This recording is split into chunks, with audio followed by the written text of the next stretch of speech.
ಎಲ್ಲರಿಗೂ ನಮಸ್ಕಾರ. ಈ ಮೀನರಾಶಿಯವರು ಮೊದಲೇ ತಮ್ಮ ಜೀವನದಲ್ಲಿ ಅಂಜಿಕೆ ಅನ್ನೋದನ್ನ ನೋಡ್ತಾರೆ, ಹಾಗೆಯೇ ನಯ ನಾಜೂಕಿಂದ ನಡೀತಾರೆ. ಮೀನಿನ ಹೆಜ್ಜೆನ ಹೇಗೆ ಕಂಡುಹಿಡಿಯೋಕ್ಕಾಗಲ್ವೋ ಅದೇ ರೀತಿಯಾಗಿ ಮೀನರಾಶಿಯವರ ಮನಸ್ಸನ್ನು ಕೂಡ ಅರ್ಥ ಮಾಡ್ಕೊಳ್ಳೋದು ತುಂಬ ಕಷ್ಟ. ಅವ್ರಿಗೆ ಎಷ್ಟೇ ಕಷ್ಟ ಇದ್ರೂ ಕೂಡ ಅವರು ಯಾರ ಹತ್ರನೂ ಕೂಡ ಶೇರ್ ಮಾಡ್ಕೊಳ್ಳೋದಿಲ್ಲ. ತಮ್ಮ ಜೀವನದಲ್ಲಿ ಬರುವಂತಹ ಕಷ್ಟ, ದುಃಖ, ನೋವುಗಳನ್ನು ಅವರೇ ಮನಸ್ಸಲ್ಲಿ ಇಟ್ಕೊಂಡು ಕೊರಗ್ತಿರ್ತಾರೆ. ಅವ್ರ ನೋವನ್ನ ಅವರೇ ತಿಂತಿರ್ತಾರೆ ಅಂತಾನೆ ಹೇಳ್ಬೋದು. ಅಂತಹ ಮೀನ ರಾಶಿಯವರಿಗೆ ಕಳೆದ ನವೆಂಬರ್ ತಿಂಗಳಲ್ಲಿ ತುಂಬ ಅಂದರೆ ತುಂಬಾ ಯೋಗ ಫಲಗಳು ಇತ್ತು. ಜೊತೆಗೆ ಅಲ್ಪ ಸ್ವಲ್ಪ ಮಟ್ಟಿನ ಎಚ್ಚರಿಕೆಯನ್ನು ವಹಿಸಬೇಕಾಗಿರುವಂತಹ ಅಶುಭ ಫಲಗಳು ಇತ್ತು. ಆದರೆ ಈ ವರ್ಷದ ಕೊನೆಯ ತಿಂಗಳಾಗಿರುವಂತಹ ಡಿಸೆಂಬರ್ ತಿಂಗಳಲ್ಲಿ ಈ ಮೀನರಾಶಿಯವರ ಶುಭ ಫಲಗಳೇನು, ಅಶುಭ ಫಲಗಳೇನು, ಅದಕ್ಕೆ ಪರಿಹಾರಗಳೇನು, ಈ ಮೀನರಾಶಿಯವರ ಗೋಚಾರ ಫಲಗಳು ಏನೇನಿದೆ ಈ ಡಿಸೆಂಬರ್ ತಿಂಗಳಲ್ಲಿ ಅಂತ ನಾನು ನಿಮಗೆ ತಿಳಿಸ್ತಾ ಹೋಗ್ತೀನಿ, ಬನ್ನಿ. ಅದಕ್ಕೂ ಮುನ್ನ ನೀವೇನಾದರೂ ಮೀನ ರಾಶಿಯವರಾಗಿದ್ದರೆ, ದೇವರು ಮತ್ತು ಜ್ಯೋತಿಷ್ಯ ಶಾಸ್ತ್ರವನ್ನು ನಂಬುವುದಾದರೆ ಈ ವಿಡಿಯೋಗೆ ಈಗಲೇ ಒಂದು ಲೈಕ್ ಕೊಡಿ ಮತ್ತು ತಪ್ಪದೇ ನಮ್ಮ ATV ಕರ್ನಾಟಕ ಯೂಟ್ಯೂಬ್ ಚಾನಲನ್ನು ಸಬ್ಸ್ಕ್ರೈಬ್ ಮಾಡ್ಕೊಳ್ಳಿ.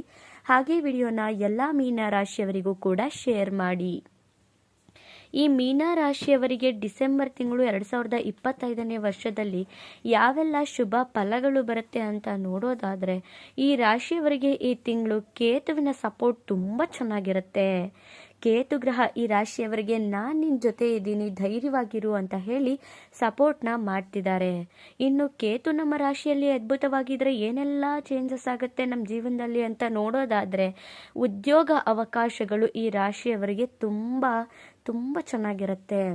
ಯಾರ್ಯಾರು ಒಳ್ಳೆ ಕೆಲಸ ಬೇಕು ಅಂತ ಹುಡುಕ್ತಿದ್ದೀರೋ, ಆಲ್ರೆಡಿ ನಾನು ಒಂದು ಒಳ್ಳೆ ಕೆಲಸದಲ್ಲಿ ಇದ್ದೀನಿ, ಅದಕ್ಕಿಂತನೂ ಒಳ್ಳೆ ಕೆಲಸಕ್ಕೆ ಸೇರ್ಕೊಬೇಕು, ಅಥವಾ ನಾನಿರುವಂತಹ ಕೆಲಸದಲ್ಲಿ ತುಂಬ ಕಿರಿಕಿರಿ ಅನ್ನಿಸ್ತಿದೆ, ಬೇರೆ ಕಡೆ ನಾನು ಕೆಲಸಕ್ಕೆ ಸೇರ್ಕೊಬೇಕು ಅಂತ ಅನ್ಕೋತಿದ್ರೆ, ಇಲ್ಲ ನಾನು ಎಜುಕೇಷನ್ ಎಲ್ಲ ಮುಗೀತು, ಒಳ್ಳೆ ಕಂಪ್ನಿಗೆ ಇಂಟರ್ವ್ಯೂ ಕೊಟ್ಬಿಟ್ಟು ನನಗೆ ಕೆಲಸ ಸಿಗೋ ಥರ ಮಾಡಪ್ಪ ಅಂತ ಏನಾದರೂ ಅನ್ಕೋತಿದ್ರೆ, ಖಂಡಿತವಾಗಿಯೂ ಕೂಡ ಈ ವರ್ಷದ ಅಂತ್ಯದಲ್ಲಿ ನಿಮಗೆ ಒಳ್ಳೆಯ ಉದ್ಯೋಗ ಅನ್ನೋದು ಪ್ರಾಪ್ತಿಯಾಗುತ್ತೆ. ಉದ್ಯೋಗದ ಜೊತೆಗೆ ಸಂಬಳ ಕೂಡ ಜಾಸ್ತಿ ಇರುವಂತಹ ಕೆಲಸನೇ ಸಿಗುತ್ತೆ. ಇನ್ನು ಭಾಗ್ಯಸ್ಥಾನದಲ್ಲಿ ಶುಕ್ರ ಗ್ರಹ ಇರೋದ್ರಿಂದ ಸ್ತ್ರೀ ಮುಖಾಂತರ ಲಾಭ ಅನ್ನೋದು ಇದ್ದೇ ಇರುತ್ತೆ. ಭಾಗ್ಯಸ್ಥಾನಕ್ಕೆ ಶುಕ್ರ ಗ್ರಹ ಬಂದಿದ್ದಾರೆ, ಹಾಗಾಗಿ ಸ್ತ್ರೀ ಮುಖಾಂತರ ಈ ಮೀನ ರಾಶಿಯವರಿಗೆ ಲಾಭವಿರುತ್ತೆ. ಅದು ನಿಮ್ಮ ಹೆಂಡತಿನೇ ಆಗಿರಬಹುದು, ನಿಮ್ಮ ಅಕ್ಕ, ತಂಗಿ, ಅಮ್ಮ, ಈ ರೀತಿಯಾಗಿ ಯಾರೊಬ್ಬರು ಮುಖಾಂತರವಾದ್ರೂ ಈ ರಾಶಿಯವರಿಗೆ ಒಳ್ಳೆಯದಾಗುತ್ತೆ. ಹಾಗಾಗಿ ನಿಮ್ಮ ಹೆಂಡತಿನ ಪ್ರೀತಿಯಿಂದ ನೋಡ್ಕೊಳ್ಳಿ, ನಿಮ್ಮ ಅಕ್ಕ ತಂಗಿಯವ್ರ ಜೊತೆ ಬಾಂಧವ್ಯ ಚೆನ್ನಾಗಿಟ್ಕೊಳ್ಳಿ, ಅಥವಾ ಯಾವುದೇ ಒಂದು ಸ್ತ್ರೀ ಆಗಿರಲಿ ತುಂಬ ಚೆನ್ನಾಗಿ ಮಾತಾಡಿಸಿ ಅಂತಾನೆ ಹೇಳ್ಬೋದು. ನೀವು ಈ ತಿಂಗಳಲ್ಲಿ ಸ್ತ್ರೀಯರಿಗೆ ಎಷ್ಟು ಬೆಲೆ ಕೊಡ್ತೀರೋ ಅಷ್ಟು ಲಾಭ ಆಗುತ್ತೆ. ಇನ್ನು ಸಂಗಾತಿಯಿಂದ ಈ ರಾಶಿಯವರಿಗೆ ಅನುಕೂಲ ಅನ್ನೋದು ತುಂಬ ಚೆನ್ನಾಗಿರುತ್ತೆ. ಮೊದಲೇ ಹೇಳ್ದಾಗೆ ಅದು ನಿಮ್ಮ ಪ್ರೇಯಸಿನೇ ಆಗಿರಬಹುದು, ನಿಮ್ಮ ಹೆಂಡತಿನೇ ಆಗಿರಬಹುದು. ಅವರಿಂದ ನಿಮಗೆ ತುಂಬ ಚೆನ್ನಾಗಿರುತ್ತೆ.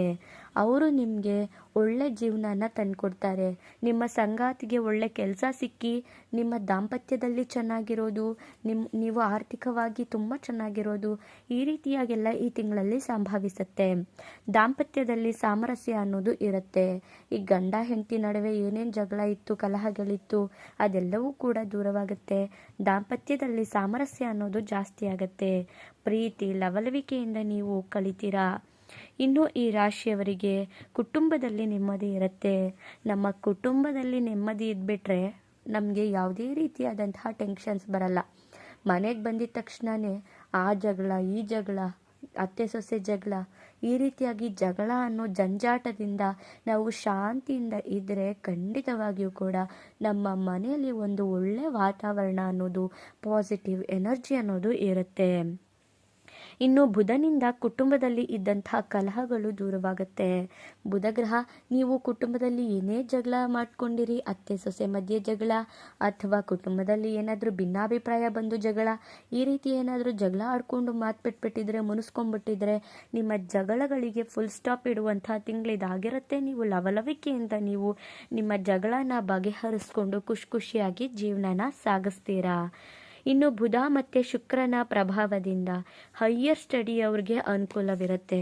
ಯಾರ್ಯಾರು ಈ ಮೀನರಾಶಿಯ ವಿದ್ಯಾರ್ಥಿಗಳಿದ್ದೀರೋ ಅವರು ನನ್ನ ಹೈಯರ್ ಸ್ಟಡಿ ಮಾಡಬೇಕು, ನಾನು ಇನ್ನೂ ಒಳ್ಳೊಳ್ಳೆ ಕಾಲೇಜಲ್ಲಿ ಸೀಟ್ ತೊಗೊಬೇಕು, ಇನ್ನೂ ಎಜುಕೇಷನ್ನ ನಾನು ತುಂಬ ಚೆನ್ನಾಗಿ ಕಂಪ್ಲೀಟ್ ಮಾಡಬೇಕು ಅಂತ ಅನ್ಕೋತಿದ್ರೆ ಖಂಡಿತವಾಗಿಯೂ ಕೂಡ ಹೈಯರ್ ಸ್ಟಡಿಯಲ್ಲಿ ಅನುಕೂಲ ಇರೋದ್ರಿಂದ ನೀವು ಅಂದ್ಕೊಂಡಿರೋ ಕಡೆನೇ ಸೀಟ್ಗಳು ಸಿಗಬಹುದು.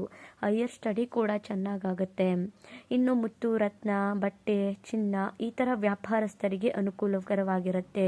ಯಾರ್ಯಾರು ಚಿನ್ನ, ಬೆಳ್ಳಿ ಈ ಥರ ಒಡವೆಗೆ ಸಂಬಂಧಪಟ್ಟಂತಹ ಕೆಲಸ ಮಾಡ್ತಿದ್ದೀರೋ ಅಥವಾ ಬಟ್ಟೆಗೆ ಸಂಬಂಧಪಟ್ಟಂತಹ ಕೆಲಸ ಮಾಡ್ತಿದ್ದೀರೋ ಅಂಥವರಿಗೆ ವಿಪರೀತವಾದಂತಹ ಲಾಭ ತಂದುಕೊಡುವಂತಹ ಈ ವರ್ಷದ ಕೊನೆಯ ಹಂತದಲ್ಲಿ ನೀವು ಲಾಭನ ಪಡ್ಕೊಳ್ತೀರಾ. ಇನ್ನು ಆರ್ಟಿಸ್ಟು, ಕಲೆಗಾರರು ಇಂಥವ್ರಿಗೂ ಕೂಡ ಒಳ್ಳೆಯದಾಗುತ್ತೆ. ಒಳ್ಳೊಳ್ಳೆ ಕಡೆ ನಿಮಗೆ ಚಾನ್ಸಸ್ ಸಿಕ್ಬಿಡೋದು, ಸಿನಿಮಾ, ಸೀರಿಯಲ್ ಇಂಥ ಕಡೆ, ಅಥವಾ ನಿಮ್ಮ ಕಲೆಗೆ ಬೆಲೆ ಸಿಕ್ಬಿಡೋದು. ಈ ರೀತಿಯಾಗಿ ನಿಮ್ಮ ಜೀವನದಲ್ಲಿ ಏನಾದರೂ ಒಂದು ಬದಲಾವಣೆ ಅನ್ನೋದು ಈ ವರ್ಷದ ಅಂತ್ಯದಲ್ಲಿ ಆಗುತ್ತೆ. ಇನ್ನು ಈ ರಾಶಿಯವರಿಗೆ ಈ ತಿಂಗಳು ತುಂಬ ಚೆನ್ನಾಗಿರುತ್ತೆ. ಜೊತೆಗೆ ಮಿಶ್ರ ಫಲಿತಾಂಶನೂ ಕೂಡ ಅನುಭವಿಸ್ತಾರೆ. ಈ ವರ್ಷದ ಅಂತ್ಯ ಹೇಗಿರುತ್ತೆ ಈ ಮೀನರಾಶಿಯವರಿಗೆ ಅಂದರೆ, ಈ ಕಡೆ ತುಂಬ ಚೆನ್ನಾಗೂ ಇರುತ್ತೆ, ಹಾಗೆಯೇ ಸ್ವಲ್ಪ ಎಚ್ಚರಿಕೆಯನ್ನು ವಹಿಸಬೇಕಾಗಿರುತ್ತೆ. ನೀವೇನಾದರೂ ನಿಮಗಿರುವಂಥ ಅಶುಭ ಫಲಗಳ ಬಗ್ಗೆ ನೀವು ಮುನ್ನೆಚ್ಚರಿಕೆ ತಗೊಂಡಿದ್ದರೆ ನಿಮಗೆ ಈ ತಿಂಗಳು ತುಂಬ ಎಂಜಾಯ್ ಮಾಡ್ಕೊಂಡೆ ತುಂಬ ಚೆನ್ನಾಗೇ ನೀವು ಜೀವನನ ಸಾಗಿಸ್ತೀರಾ. ಇನ್ನು ಯಾವ್ಯಾವ ವಿಷಯಗಳಲ್ಲಿ ಇವರು ಎಚ್ಚರಿಕೆಯನ್ನು ವಹಿಸ್ಕೊಬೇಕು ಅಂತ ನೋಡೋದಾದರೆ, ಮನಸ್ಸು ಚಂಚಲತೆ ಅನ್ನೋದು ಜಾಸ್ತಿ ಇರುತ್ತೆ.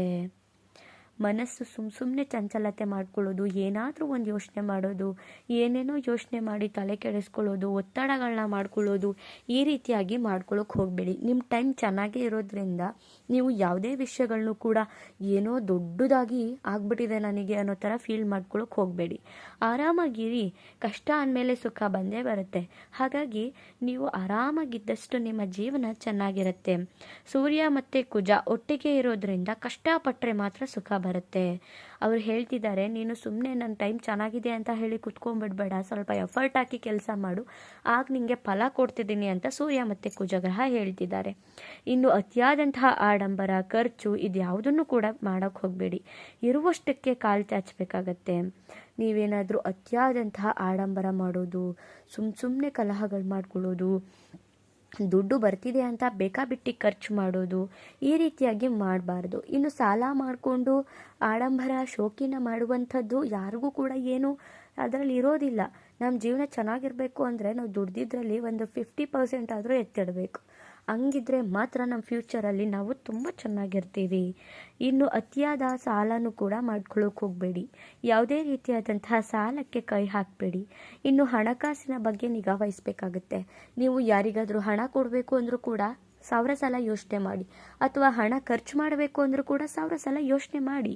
ಇದರಲ್ಲಿ ನನಗೆ ಅವಶ್ಯಕತೆ ಇದೆಯಾ, ಏನು ನನ್ನ ಪರಿಸ್ಥಿತಿ ಏನಿದೆ ಅನ್ನೋ ಥರನೇ ನೀವು ಯೋಚನೆ ಮಾಡಬೇಕಾಗತ್ತೆ.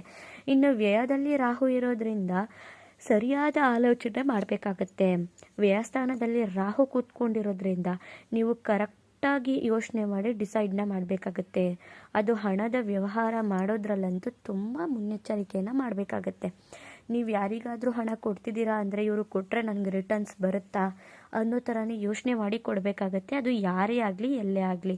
ಇನ್ನು ಧನಸ್ಥಾನದಲ್ಲಿ ಶನಿಗ್ರಹ ಇರೋದ್ರಿಂದ ಅತಿಯಾದಂತಹ ಖರ್ಚುಗಳನ್ನ ಶನಿ ಮಾಡೋದಕ್ಕೆ ಪ್ರೇರೇಪಿಸ್ತಿರ್ತಾರೆ. ಆದರೆ ನಿಮ್ಮ ಬುದ್ಧಿ ನಿಮ್ಮ ಕೈಯಲ್ಲಿರಬೇಕು. ಅತಿಯಾದ ಖರ್ಚನ್ನು ಮಾಡಬಾರ್ದು. ಇನ್ನು ಆಸ್ತಿ ವಿಚಾರದಲ್ಲೂ ಕೂಡ ಹಣಕಾಸಿನ ವಿಚಾರದಲ್ಲಿ ಹೆಚ್ಚಿನ ಗಮನನ ಈ ರಾಶಿಯವರು ವಹಿಸಬೇಕಾಗತ್ತೆ. ಹಣಕಾಸಿನ ವಿಚಾರದಲ್ಲೇ ಆಗಿರಬಹುದು, ಆಸ್ತಿಯ ವಿಚಾರದಲ್ಲೇ ಆಗಿರಬಹುದು, ಈ ರಾಶಿಯವರು ಹೆಚ್ಚಿನ ಗಮನನ ಕೊಡಬೇಕಾಗತ್ತೆ. ಇಲ್ಲ ಅಂದರೆ ಆಸ್ತಿ ವಿಚಾರದಲ್ಲೂ ಕೂಡ ಗೊಂದಲಗಳು ಬರಬಹುದು. ಹಣಕಾಸಿನ ವಿಚಾರದಲ್ಲೂ ಕೂಡ ಚಿಂತೆಗಳು ಎದುರಾಗಬಹುದು. ಯಾರಾದರೂ ಸಾಲ ಕೊಟ್ಟಿದ್ರೆ ಆ ಸಾಲನ ಕೊಡದೇನೆ ಆ ದುಡ್ಡನ್ನ ತಿನ್ಕೊಂಡು ಹೋಗ್ಬಿಡೋದು. ಇಲ್ಲ 10 ರೂಪಾಯಿಗೆ, ಈಗ 10 ರೂಪಾಯಿ ಇರುತ್ತೆ ಅಂದರೆ 100 ರೂಪಾಯಿ ಬಡ್ಡಿ ಆಸೆಗೋಸ್ಕರ ನಿಮ್ಮ ಹಣನ ವ್ಯಯ ಮಾಡ್ಕೊಳ್ಳೋದು. ಈ ರೀತಿಯಾಗಿ ಮಾಡೋಕ್ಕೆ ಹೋಗಬೇಡಿ. ನಿಮ್ಮ ಬುದ್ಧಿ ನಿಮ್ಮ ಕೈಯಲ್ಲಿರಲಿ ಈ ವರ್ಷದ ಕೊನೆಯ ತಿಂಗಳಲ್ಲಿ ಅಂತ ಹೇಳ್ತೀನಿ. ನೋಡಿದ್ರಲ್ಲ ಈ ಮೀನರಾಶಿಯವರಿಗೆ ಡಿಸೆಂಬರ್ ತಿಂಗಳು ಹೇಗಿತ್ತು ಅಂತ. ನಿಮ್ಮದು ಕೂಡ ಮೀನರಾಶಿನ? ಹಾಗಿದ್ರೆ ತಪ್ಪದೇ ಈಗಲೇ ಏನೇನು ಪರಿಹಾರಗಳನ್ನ ಮಾಡ್ಕೊಬೇಕು ಅಂತ ನೋಡೋದಾದರೆ, ಹನುಮಾನ್ ಚಾಲೀಸನ ಪಠನೆ ಮಾಡಿ, ದುರ್ಗೆಯ ಆರಾಧನೆ ಮಾಡಿ, ಶನಿಯ ಆರಾಧನೆ ಮಾಡ್ಕೊಳ್ಳಿ. ನೀವು ಈ 3 ಟಿಪ್ಸನ್ನು ಫಾಲೋ ಮಾಡ್ಕೊಂಡು ಬಂದ್ರಿ ಅಂದರೆ ನಿಮಗಿರುವಂತಹ ಕಷ್ಟಗಳು ಕಡಿಮೆ ಆಗ್ತಾ ಬರುತ್ತೆ, ಶುಭ ಫಲಗಳು ಹೆಚ್ಚಾಗ್ತಾ ಬರುತ್ತೆ. ತಪ್ಪದೇ ಈಗಲೇ ದುರ್ಗಾದೇವಿ ಅಂತ ಕಮೆಂಟ್ ಮಾಡಿ. ಧನ್ಯವಾದಗಳು.